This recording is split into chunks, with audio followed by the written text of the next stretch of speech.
Margaret Thompson sat at the polished oak desk, her hands folded neatly in her lap. She hadn't been in a room like this in years. The formal, clinical air of lawyers' offices had always unsettled her, but this time it was different. This time it wasn't her life she was trying to untangle. It was the life of the man who had once been her husband, David Thompson, and everything he had built after she left. The soft rustling of paper filled the room as David's lawyer, Mr. Carroll, adjusted his glasses and began shuffling through the will. Margaret couldn't help but notice the stiff, formal way Ethan, her son, sat next to her. He was poised, confident, his tailored suit far too expensive for someone who'd barely spoken a word to her in years.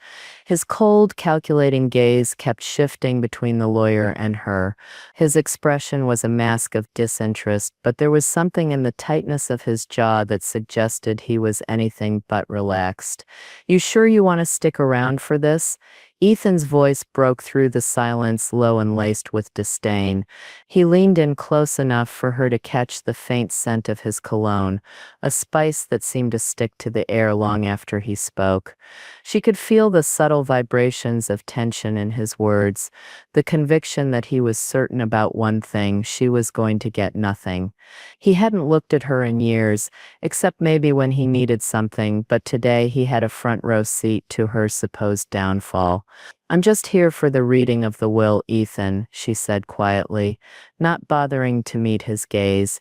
She couldn't bring herself to look at him just yet, not after everything that had happened between them, not after years of estrangement, and definitely not after the way he'd looked at her the last time they spoke, like she was a relic of someone he didn't need anymore.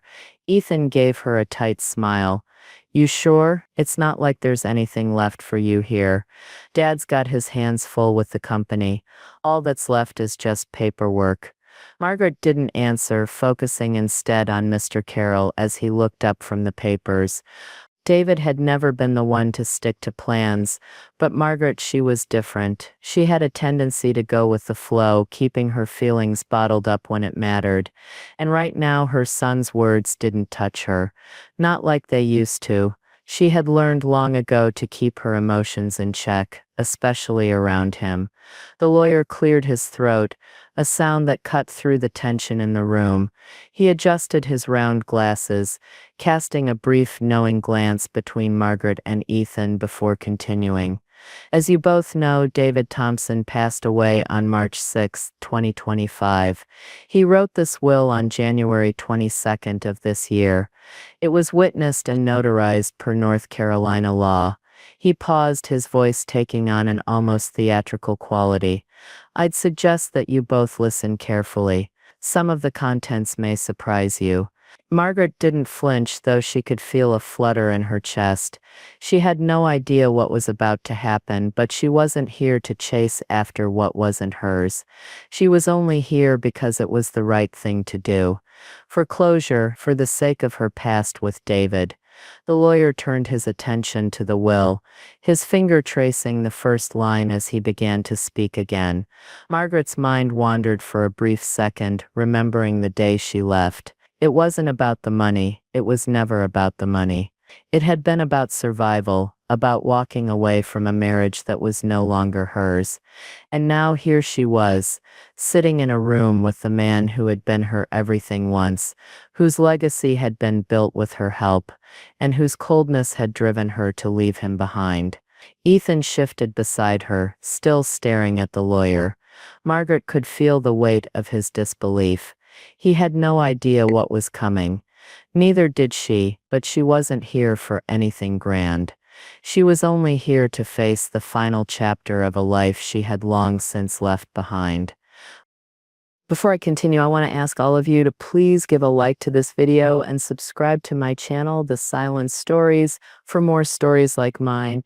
Your support means the world to me. Also, I'd love to know where you're watching from, so drop a comment telling me which country you're tuning in from. It's incredible to see how far this community of wonderful people has grown, and I'm so grateful to be able to share my story with you. The lawyer's voice broke the silence again, smooth and steady. Margaret tried to focus, but the tension in the room was thick, and Ethan's presence beside her was like a physical weight. She could feel his eyes on her, sharp with expectation, waiting for the inevitable moment when her hopes would be dashed. After all, she hadn't been part of David's life in over 20 years. What could she possibly stand to gain from his vast fortune? Mr. Carroll's voice continued. As stated in the will, Margaret Thompson and Ethan Thompson are both named beneficiaries. He paused, glancing up from the document. Ethan's lips curled into a smirk, his confidence unwavering. He leaned forward, clearly eager to hear what little portion might be left for her, certain that she would be disappointed. Margaret, Ethan muttered under his breath, his tone mocking. Don't expect anything substantial. Margaret remained still, her face expressionless. She had come to terms with her own absence from the life David built, but now there was something more, something that made her stomach churn. Mr. Carroll didn't rush, letting the silence settle before continuing. Ethan Thompson, the lawyer, began, reading from the will. I leave you the Lake House property in Greenwood County, South Carolina, along with all furnishings therein. I also leave you $300,000 in securities to be transferred from my managed investment accounts. Ethan sat up straighter, nodding with a look of smug satisfaction. This was exactly what he expected, a token of his father's wealth, an acknowledgement of his place in the family's legacy. But then Mr. Carroll continued, and Ethan's expression faltered. These gifts, the lawyer said slowly, are contingent on Ethan's continued service as CEO of Thompson Real Estate Group for a minimum of 3 years following my death, or until the company is dissolved or sold. Failure to meet this condition will result in the forfeiture of both the property and the securities. For the first time, Ethan's confidence wavered. His jaw tightened, and he sat back, glaring at the lawyer as though questioning the legitimacy of the conditions. Margaret, meanwhile, remained calm, her eyes fixed on the lawyer as if she were bracing for something unexpected. But the true shock hadn't come yet. Mr. Carroll cleared his throat, and without looking up, continued. To Margaret Thompson, he read, I leave the controlling 51% ownership of Thompson Real Estate Group, including all voting rights and board authority. I also leave her the residential property located at 23 Oak Hills Lane, Atlanta, Georgia, and $35 million in liquid assets, held in trust since 2004 under her name. Margaret's heart skipped a beat. Her mind struggled to comprehend the words she had just heard. She blinked several times, unsure whether she had misheard. There it was, her name mentioned with authority, not as a footnote, but as the central figure in the will. The majority stake in the company David had spent his life building, the property in Georgia, and then the $35 million. Ethan turned to her, his face drained of color, his mouth opening and closing, but no words coming out at first. He looked like he had just been struck. The smugness was gone, replaced by raw disbelief. You're kidding, Ethan said, his voice barely a whisper. He stared at her as though trying to figure out what had just happened, his mind unable to grasp the turn of events. This has to be a mistake. Margaret didn't respond right away. The words felt surreal, like they belonged to someone else's life. She wasn't here for the money. She hadn't come to take David's fortune or his company, but David's decision, his choice, stood in stark contrast to everything Ethan had assumed. Margaret folded her hands tighter in her lap, maintaining her composure as Ethan continued to stare at her, his expression a mix of anger and confusion. This is insane, he muttered under his breath, his voice trembling with the sting of unexpected defeat. Mr. Carroll, who had been watching the exchange with a calm detachment, glanced at both of them, allowing the moment to linger in the air. The revelation had landed like a heavy blow. No one in the room could deny that this would change everything. Margaret, the lawyer said, his voice breaking the silence, you may want to stay for the rest of this. But Margaret already knew there was more. She felt the weight of David's words pressing down on her, and with a single glance at Ethan, she realized that the legacy of David Thompson, the man she once loved and the man who had left her so many years ago, had just been passed into her hands. As the lawyer's words echoed in the room, Margaret's mind drifted back to a time when life had been different, simpler, and full of possibility.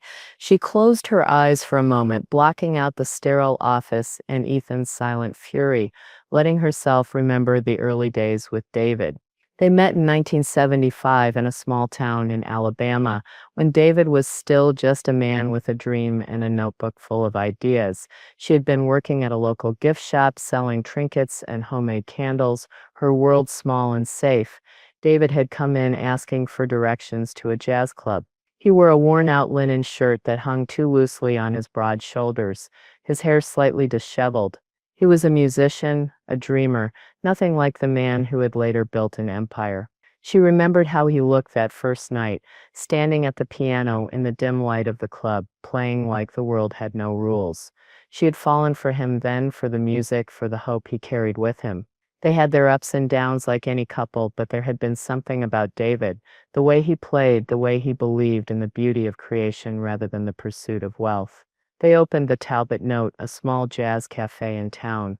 It wasn't much, a piano, some secondhand furniture, framed photos of jazz legends on the walls, but it was theirs. It had heart, warmth, and the promise of something more. The music was always the center of it. They spent long nights there, just the two of them, playing and dreaming. But somewhere along the way, everything changed. The business grew. David was offered opportunities, bigger deals, bigger investments, and slowly the cafe became just another small chapter in their story. They sold it. The dream was replaced by something more tangible, more profitable. Margaret could feel the shift in David, see the way he became obsessed with growth. The late nights at the office, the board meetings. It wasn't just about the music anymore. It wasn't about them. When David started staying away more and more, she thought it was just a phase. But then came the signs. The late nights, the perfume on his shirts, the texts from women whose names she didn't recognize. It wasn't long before Margaret realized the man she had loved wasn't the man she was married to anymore. She confronted him, but he didn't deny it. "What do you want me to say?" he had said, his voice flat, his eyes empty. The final straw came when she miscarried in 1984. He was away at a conference in Atlanta. She called, but he didn't come back in time. She sat in that sterile hospital room alone, knowing deep down that their marriage had already ended long before she left with their son Ethan. In the years that followed, Margaret focused on what she could control, raising Ethan alone, building a new life. She worked odd jobs, found a place to call home. The money from David, the checks that came every few months, weren't enough to fill the void. They were just reminders of a life that no longer belonged to her. She had left David in 1999, taking only what she could carry. The divorce was a bitter one, but Margaret had walked away, not because of greed or revenge, but because she couldn't be a part of his world anymore. She had tried to make him see what was happening, but he hadn't listened, and in the end she didn't need him to. The room grew colder as the lawyer's words sank in. Ethan sat next to Margaret, his face draining of color, his mouth opening and closing but finding no words. His earlier smugness had evaporated, replaced by shock and disbelief. He leaned forward, the tension radiating from him like heat from a fire. He couldn't comprehend what had just happened. "You're kidding," Ethan said finally, his voice thin and edged with anger. He shot a glance at the lawyer as though waiting for him to retract the words. "This has to be some kind of mistake." Margaret remained still, her hands still folded in her lap. She had anticipated some form of reaction, but this was different. She had never seen her son this angry, not even when he was a teenager, slamming doors and screaming at her for reasons she couldn't understand. Ethan's eyes flicked to her, but he couldn't seem to decide whether to look at her in anger or disbelief. He just stared at her, the words of the lawyer still ringing in the air between them. "You know you weren't part of this life." Ethan snapped, his voice barely controlled. "You walked out on him, on all of it." He took a deep breath, clearly trying to steady himself. "You don't deserve this." Margaret knew this moment would come, though she had hoped it wouldn't be so bitter. She didn't respond immediately. Part of her wanted to remind him of the years of silence between them, how David had never fought for their family, how it had been Margaret who had held it all together. But there was no point. Ethan had his truth, and it wasn't the one she had lived. "I didn't walk out on you, Ethan," she finally said. Her voice calm, though the weight of the years was heavy in her words. "I walked away from a man who stopped being the man I knew. I did it to protect us both." Ethan shook his head in disbelief. "You're still making excuses." His words were sharp, cutting into the air like knives.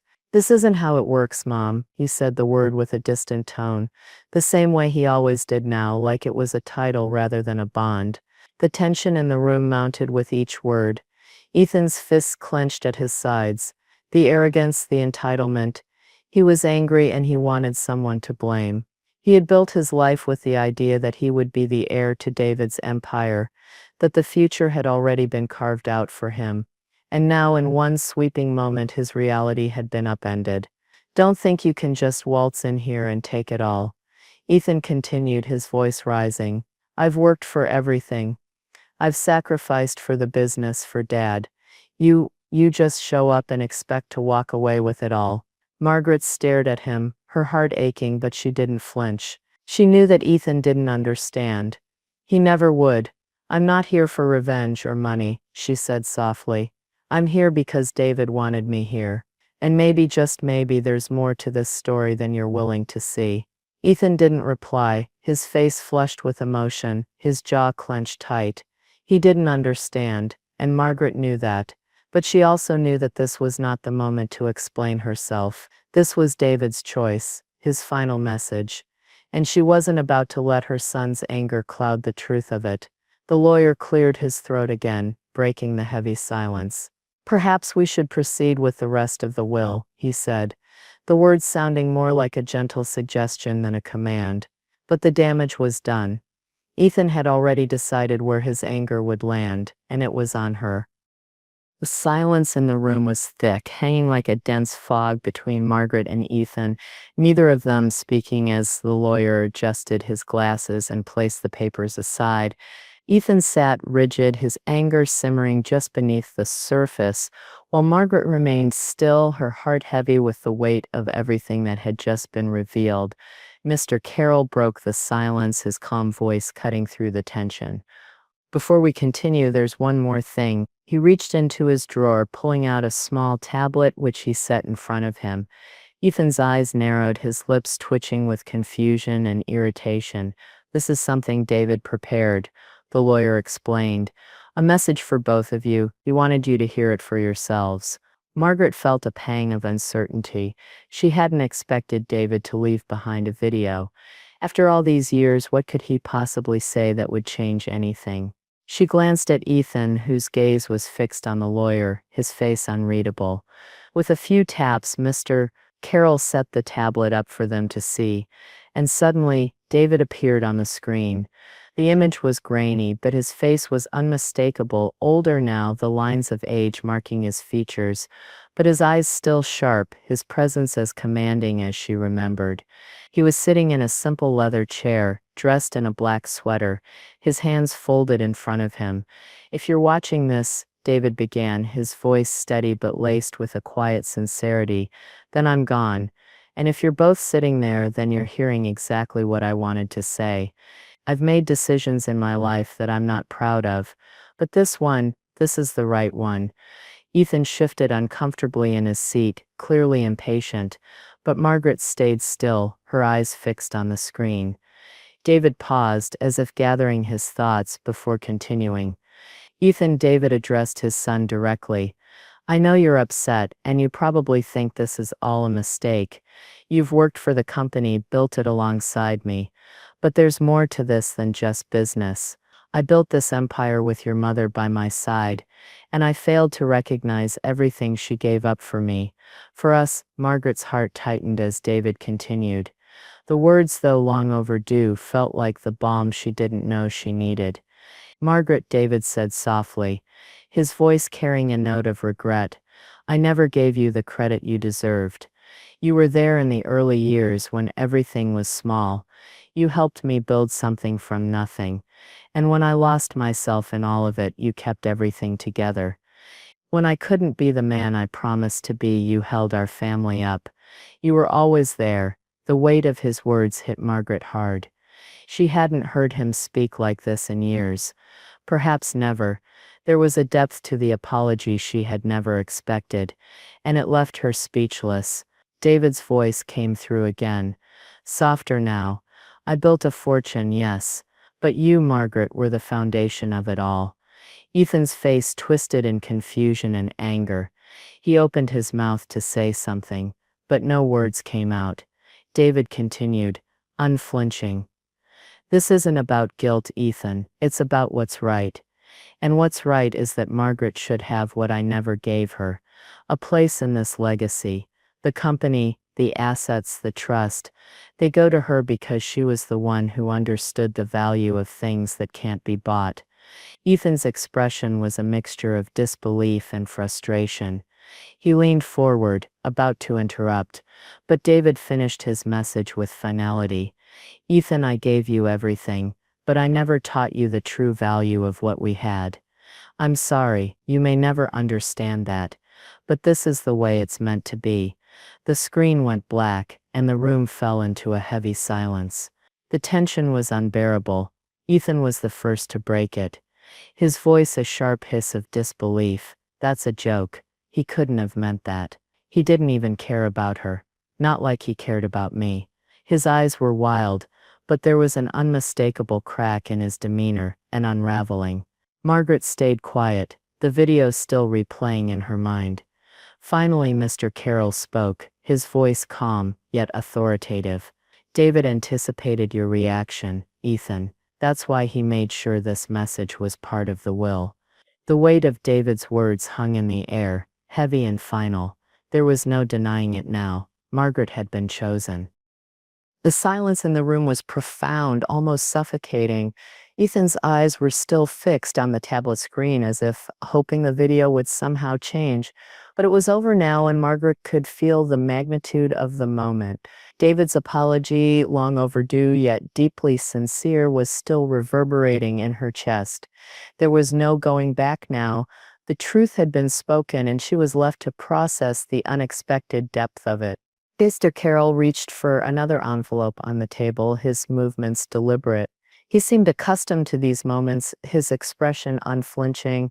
Ethan shifted in his seat, clearly agitated, but still trying to maintain control over the situation. Margaret didn't look at him. She couldn't. Her attention was fully on the envelope, which Mr. Carroll had just placed in front of her.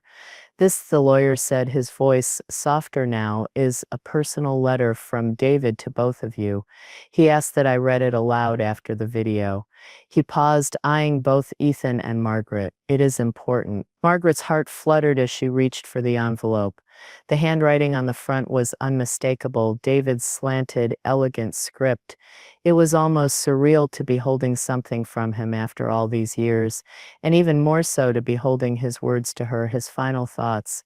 With a steady hand, she opened the envelope and unfolded the letter, her eyes scanning the first few lines as Mr. Carroll began to read aloud. To Margaret and Ethan, the letter began, David's familiar handwriting calming the storm inside her. If you're reading this, then you've heard what I needed to say.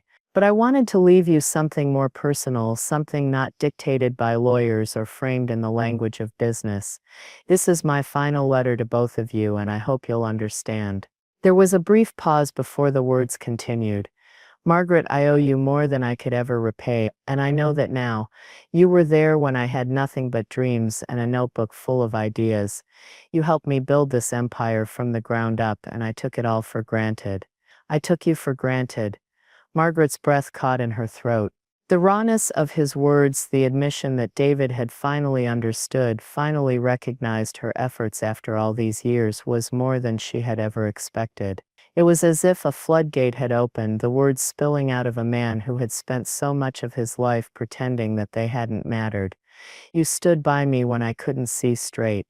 You believed in me when no one else did. And when I lost myself in the pursuit of success, you stayed. You kept everything together, even when I didn't deserve it.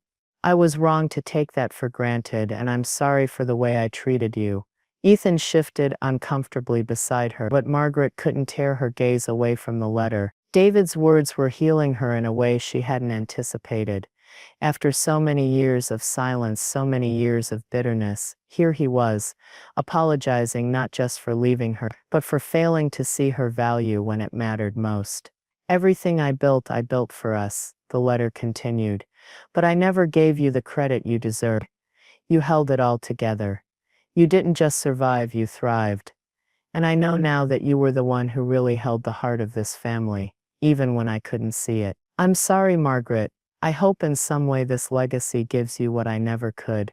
Ethan's face twisted, his fingers gripping the edge of the table. The apology was clearly too much for him to absorb all at once. He looked at Margaret, his anger palpable, but she didn't look at him. She was focused on the letter. To Ethan, David wrote next, I know this will be hard to understand, but I hope one day you will. I gave you everything, success, security, and opportunity. But what I didn't teach you was what really matters. I showed you how to succeed in business, but I never showed you how to live.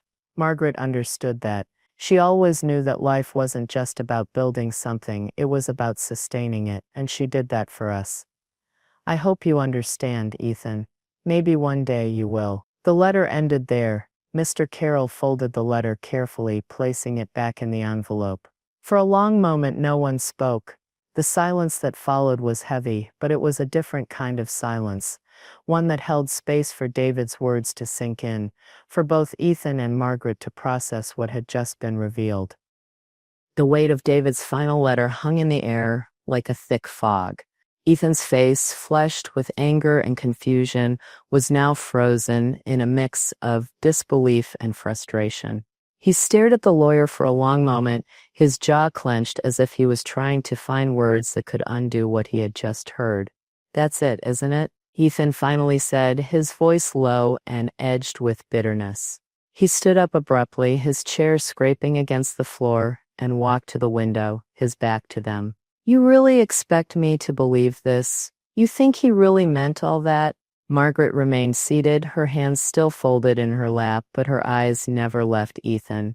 She knew this moment was coming, knew that Ethan wouldn't accept the truth as easily as she had. For all the years he had spent in David's shadow, it was impossible for him to see Margaret as the rightful heir to what had once been their shared dream. Ethan, Mr. Carroll said quietly, his voice steady but firm, your father was very clear in his intentions.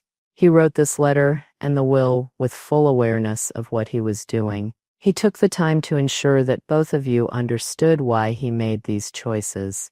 Ethan turned sharply, his eyes narrowed with disbelief. You're telling me he was of sound mind when he wrote this, when he decided to throw away years of my work and hand it all to her? He gestured toward Margaret as though she were the root of all his frustrations, the one who had somehow stolen something that was rightfully his. His voice cracked as he continued. She wasn't even there. She wasn't even part of this life.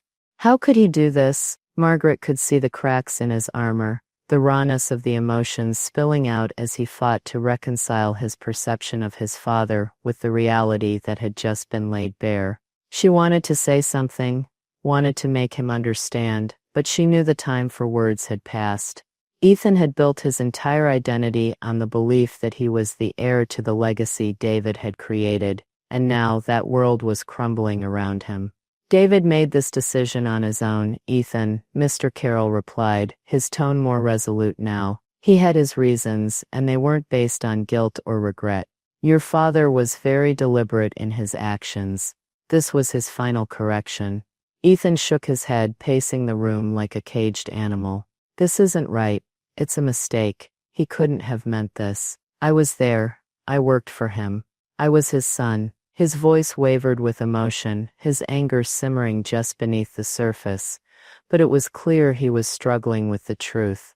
Ethan, Margaret spoke softly, her voice calm but firm. I didn't want this.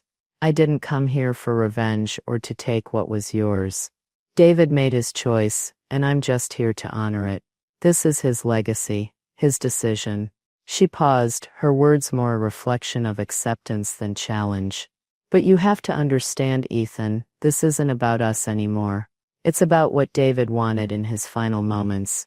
Ethan froze for a moment, his back to her. The words stung, but she could tell they were sinking in. The truth, no matter how painful, had a way of settling in when it was least expected. He turned around, his face flushed with frustration, but now there was a hint of uncertainty in his eyes. "And you think this makes you the hero? That after everything, after walking out, you get to come in and take it all?" He stepped forward, his voice rising again. "I've given everything to this company. I sacrificed everything. And you left. You didn't even look back." Margaret's heart twisted at his words, but she didn't flinch. She had learned long ago that there was no point in defending herself to Ethan. He had his own version of their story, and nothing she said could change that now. "I didn't leave you, Ethan," Margaret said quietly, her voice steady. "I left a marriage that was falling apart, and I did it to save both of us. I never abandoned you." Ethan stood there, his breath coming in short bursts. His frustration and anger were palpable, but something in his expression shifted. He didn't know how to deal with what was happening, how to reconcile this new version of his father with the one he had built in his mind. He looked at her then, his eyes searching, but there was no accusation left. No anger, no judgment, just confusion. Margaret knew that Ethan didn't understand her choice, didn't understand David's choice. But for the first time in years, it didn't matter. Ethan turned to Mr. Carroll, his voice low and edged with the weight of a decision he had already made. "I'll contest the will," he said, his words final. "This isn't how it's supposed to be." Mr. Carroll remained calm, his eyes flicking briefly to Margaret. "Of course you have every right to contest it, but I can assure you, the will is airtight. Everything was documented properly, and your father made his wishes clear. The trust is in place." Ethan didn't respond. He grabbed his tablet from the table, his fingers gripping it tight, and without a word, he stormed out of the room. The door slammed behind him, leaving Margaret and Mr. Carroll alone in the quiet aftermath. For a moment Margaret didn't move. She sat still, her mind racing with the whirlwind of emotions that Ethan's departure had left behind. The confrontation had been inevitable, but she hadn't expected it to be so raw. She wasn't sure what came next, but one thing was clear. Ethan's path forward was no longer hers to influence. And for the first time in years, she felt a strange sense of peace settle over her. Margaret sat still, her fingers lightly resting on the table in front of her, the sound of the door slamming behind Ethan still ringing in her ears. She hadn't expected the confrontation to be easy, but now, in the aftermath, there was an odd kind of silence. It was the silence of a chapter coming to an end, of a life that had, in many ways, been waiting for this moment of resolution. The lawyer, Mr. Carroll, didn't speak immediately. He seemed to sense that the weight of everything had settled on Margaret's shoulders, that there was no rush, no need for words. After a long pause, he cleared his throat gently. "If you need some time," he said softly, "we can reschedule the details. There's no pressure to decide anything right away." Margaret nodded absently. She wasn't sure what she was supposed to feel at this moment. Relief? Triumph? She had always assumed that this day would be about money, about reclaiming something that had been denied to her for so long. But David's words had shifted something deep inside her, something she hadn't expected. This wasn't about wealth, not in the way Ethan thought. It was about David finally acknowledging the life they had shared, the sacrifices Margaret had made, and the foundation she had built before everything came crumbling down.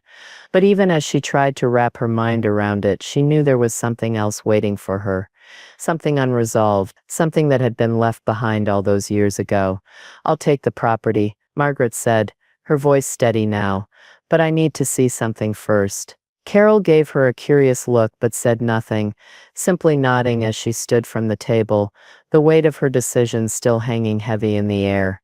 Margaret drove the 2 hours to David's old property that afternoon. The sun was low in the sky, casting a soft golden hue over the rolling hills. She had passed this road countless times in the past, driving by it never once turning in. But today was different. Today she wasn't just passing by. She was going to step inside, to confront the life she had left behind so long ago. As she pulled into the gravel driveway, the house stood before her, a quiet, unassuming structure. The same magnolia tree stood at the front, its branches stretching out wide like an old friend, a reminder of the roots she once had here. The shutters were freshly painted, the lawn manicured, the property transformed by time and ownership. But it was still the house that once meant hope, that once meant a future. She sat in the car for a moment, staring at the house. She had imagined this moment for years, but it had never been like this. She thought she would feel resentment, or anger, or even bitterness. But instead she felt a strange sense of peace, a quiet surrender. She was here to close a door, not to open old wounds. Margaret stepped out of the car and walked slowly toward the front door.